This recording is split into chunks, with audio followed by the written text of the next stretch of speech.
This time on Rad Rat Comics, we're talking about a fierce Green Lantern villain named Goldface. I can't wait. Welcome back to Rad Rat Comics, a channel about comic books and some of the weird stories that were told back in the day. I'm doing mostly stuff from the Silver Age. I have plans to go a little bit beyond that in different ways as well. Today we're looking at Green Lantern number 48. I have it here in my omnibus, which proudly proclaims, I'll show you a better clip of the cover, which proudly proclaims introducing Goldface, the 24-karat villain. Fun fact, this is not the first appearance of Goldface. Goldface originates in Green Lantern number 38, right here. As you can see, he's turning things gold. I don't think he goes by the name Goldface, and his body is not gold in this issue. So I guess they consider that a different character. I don't know. It doesn't make any sense. The only thing you need to know from that issue is that Green Lantern uses his ring to create Aqua Regia, which is an acid that can melt down gold. He sprays it in this guy's face, and he wins. I would assume he would die, but apparently he didn't, because we have another story containing Goldface. Also, I may call him Golden Face at some point in this video because of The Office. Michael Scott makes a movie, like a James Bond ripoff type of movie, and the villain in that pretend movie is Golden Face, which is supposed to be a ridiculous joke name that no one would ever use. But apparently in the Silver Age, Goldface was still kind of a cool idea. Let's jump into the story. So the story starts with a bank robbery, and when the night watchman appears, Goldface shoots him with his powder that turns him into solid gold. Okay. We're 3 panels in, and the story doesn't make any sense anymore. So the story is very clear that he can turn things into solid gold. We'll see later that he can turn it back, but it is solid gold. It's not gold plated, it's not gold colored, it is gold, actual gold. A guy who can turn things into gold has decided to rob a bank. Why? I mean, his plan, we'll see, is to attack Green Lantern, but why? He can make things into gold. He has infinite money. You know how expensive gold is? If he found a rock outside that was about this big and turned it into gold, he is rich for the rest of his life. If he turns a car into gold, he's a billionaire. Why is he robbing a bank? Well, he needs to turn somebody into gold. And what he does is he hangs a sign on him and puts him outside. It says, "I offer you a trade, Green Lantern. This man's life in exchange for yours. If you agree, prepare to turn yourself over to Goldface." So Green Lantern's friend Thomas, I won't use the nickname he uses for him because I think it's considered offensive now. But anyway, his friend tells him that he broke out of jail. Green Lantern says, "I'm too busy. I've got a party to go to. I can't track down everybody who breaks out of jail." And I'm not going to get into the whole party subplot because it doesn't matter, and it's really long if I talk about all of it. But what happens next is amazing. So Thomas goes to the dentist to get a gold tooth.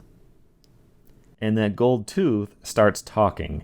Goldface calling Green Lantern, "That name means nothing to you until I reveal I am also Keith Kenyon, the foe you once captured." Huh? My gold-filled tooth talking. All over Coast City, words crackle out of golden teeth. I'm offering you a golden opportunity to save a life, Green Lantern, for your own life. Great fish hooks. I've got to tell Green Lantern about this. And so Thomas runs up to Green Lantern at this party he said he was going to go to and shows him his talking tooth. Okay. So this guy's story is that he created a potion out of gold to imbue himself with golden energy, and that makes him invulnerable. What does that mean? I don't know. But now it seems like he has power over gold and he can make it talk. Whatever. So everyone's golden teeth in the city are telling Green Lantern to go confront him. So what does he do? So Green Lantern goes to the museum where he said he was going to be. He sees his minions in a golden car. I mean, it's like a castle, but it's made out of gold, which would be incredibly heavy. It says Fort Knox on it, but I don't think it has anything to do with Fort Knox. I don't know. Goldface decides he wants to keep out the cops because this is between him and Green Lantern, so he makes a golden wall. So again, Goldface wants to steal things, and he does this by creating gold. And he does it by shooting a powder out of his gun. Spoiler alert, there's a little twist to that, although it means nothing. So anyway, he's inside the museum. Him and the boys are going to steal stuff, but luckily Green Lantern is there. What's Batman got that I haven't? Womp. You're taking a Roman chariot ride straight to jail, plop. And as Green Lantern destroys the museum to stop the museum from being robbed, he throws a chariot at this wall. Goldface is behind it, and Goldface ends up getting crushed underneath the wall. So I recently played the Spider-Man game on PlayStation 4. I bought a PlayStation 5, and I'm trying to catch up on all the stuff I missed. And there's a scene where there is a robbery in the museum, and like you stop all the guys from robbing it by grabbing stuff like museum like art pieces and stuff and throwing it at the bad guys to hurt them and stop them from escaping. But if they stole a couple things, that would be better than all the damage that you did. And that just reminds me of this. Like Green Lantern is destroying the museum to stop it from being robbed. Meanwhile, Goldface has gotten himself pinned under a wall, and he's not even in the fight anymore. He's a pretty big failure so far. Let's see what happens next. So Green Lantern is so mad about missing the party that he just beats them all up. He doesn't even use his power ring, and he brags about not having to use the power ring. Keep in mind, Green Lantern has no powers other than the power ring. He's just a regular guy, strength-wise. But once he defeats them all, he makes a giant vacuum and sucks them all into there, and then he leaves. Goldface pulls himself out from under the wall. He's very upset. He says, "Green Lantern, gone. He got my gang. Worse than that, he made me look bad. But I'll get him yet, with a fate worse than death." So Green Lantern goes back to the party / premiere for a movie, and then the marquee changes and some of the letters turn gold to tell him that he's going to be at the gold mine. "Coast City Gold Mine will be mine. That's a challenge, GL, a summons to test your bravery once again against me." Where's the noise coming from? It's coming from a microphone. So there was a guy there, a news reporter covering the premiere, and his microphone turns gold to start talking. He also says, "Yes, Coast City Gold Mine will be mine. You can't do anything to stop me from stealing the vein of gold I discovered here. You think you beat me by capturing a few men of my army? Pah! I haven't yet begun to fight." Okay, so he wanted to rob a bank. He wanted to rob a museum, which, fine, I guess money doesn't necessarily buy an ancient Roman chariot. But now he wants to rob a vein of gold from a mine. He makes gold. He has one power, which is to turn things into gold, and he wants to go steal some gold. Is he trying to corner the market? Like, he wants to be able to make gold, but he also wants other people to not have gold? Like, I just don't have words for this storyline. But Green Lantern has to go stop him at the mine. Let's see what happens. Goldface is going to be fool's Goldface when I get done with him. So Goldface, he floods the mines with golden light. Green Lantern, of course, cannot affect anything that is the color yellow. And so there's gold light everywhere in the tunnel, meaning that his ring doesn't work. This kind of thing happens a lot in Green Lantern stories because he's essentially infinitely powerful. He can just create anything he needs with his ring at any point. So his ring either needs to lose charge or there has to be yellow light somewhere. That happens a lot. Sometimes there's light that is invisible, but if it were visible, it would have been yellow, and so that counts.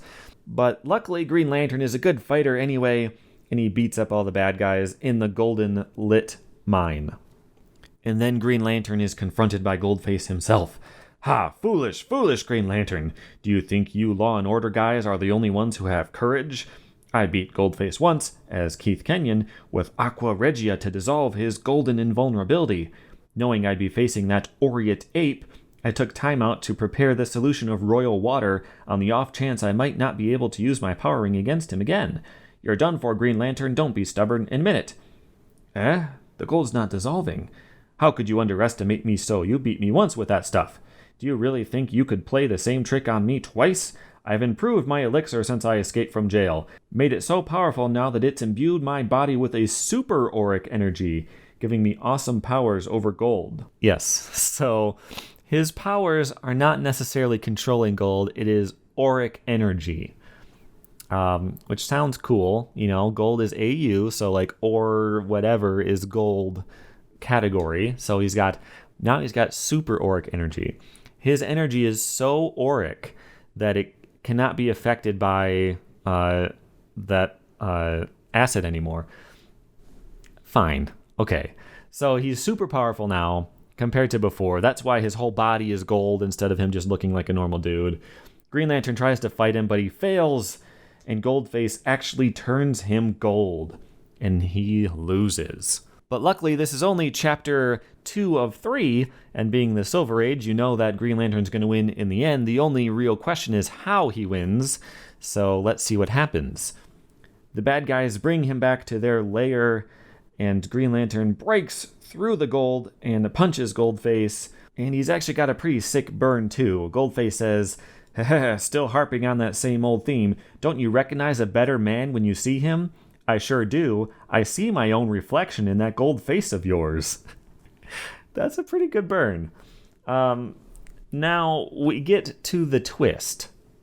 This twist means nothing and it doesn't make any sense. So all throughout the story, Goldface has had this backpack and a thing that shoots powder that turns stuff into gold, right? He made a big wall that way. He did all kinds of stuff.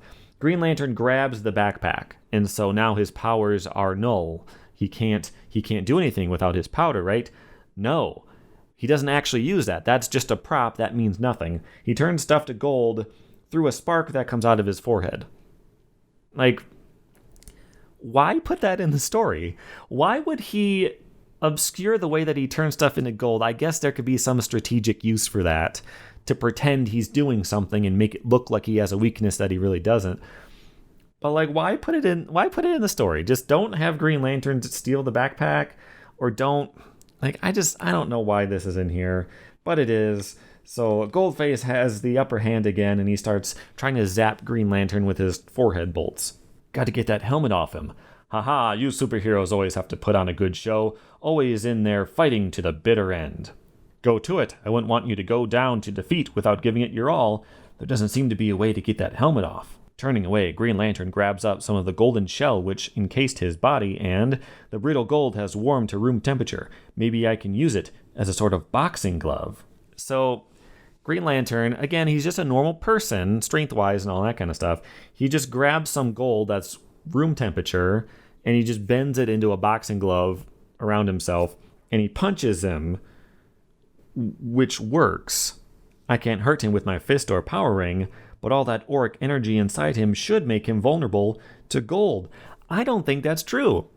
He made people's gold teeth talk. Why do you assume that you can hurt him with gold?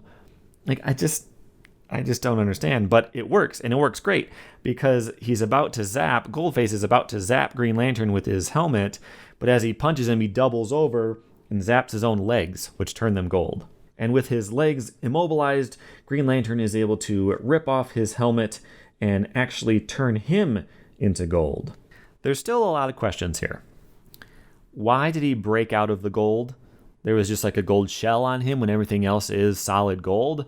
Well, we're going to explain that. So his friend Thomas, he is keeping a case book where Green Lantern comes back from all his adventures and he writes them all down for him, takes notes. And then Green Lantern like wipes his memory afterward, I think. Not of all the information, but just like when the Flash is there and he says his name, like he'll write down Barry Allen as the Flash, but then Green Lantern will wipe that part of his memory so he doesn't actually know who the Flash is. Whatever, that was in a different issue. It doesn't matter. But Thomas wants to know, how did you just break out of the gold? And Green Lantern explains. As Goldface aimed his spray gun at me, I stepped back into the darkest shadows in the tunnel. The golden glow doesn't reach here, so my power ring will work. I can't use it against Goldface because of the auric energy in his body. And so as that golden doom came at me, but I can use my ring to solidify the air around me. Now when the spray hits me, it will turn that solidified air into gold, not me.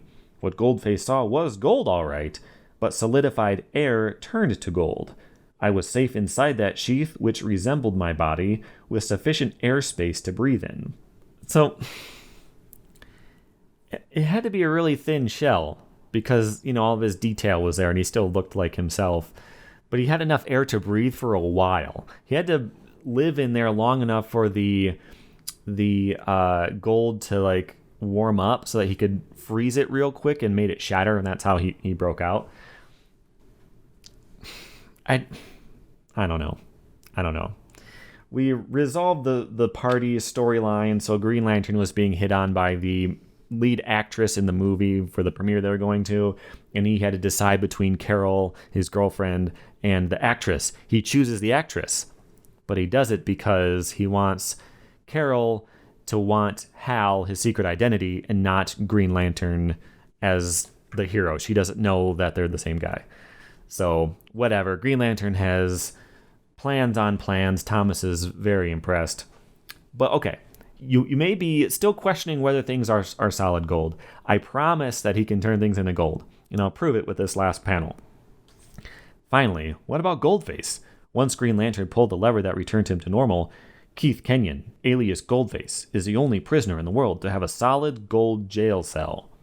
So much auric energy oozed out of me, it turned everything in here to solid gold. What irony, I made the police department millions of dollars richer. There it is. He turns things into solid gold that's worth millions of dollars. Why is he robbing a bank? Why is he stealing from a museum? Why does he want a vein of gold from a mine? I have no clue. So this one was just baffling to me. I read it last night, and it was just twists and turns of confusion. It's not good, but it just has such charm to it. I like it. I don't know what's wrong with me that I like this stuff, but I like it. It's just so dumb that it makes me happy. So that's it for now. I've got a lot more on the way. There's tons of this stuff. I have to read more Silver Age Batman and Superman. I don't have a lot of that. Silver Age Spider-Man is not as ridiculous and silly, but maybe some Copper Age. There's a character who is on a skateboard that has like a rocket on it. I want to cover him at some point. But yeah, I couldn't not cover this one. So that's it for now. Subscribe if you want to see more of this stuff or see me unbox various packages of comic books and anything else I may come up with in the future. That's it for now. Hit the like button while you're here, and I'll see you later. Thanks for watching.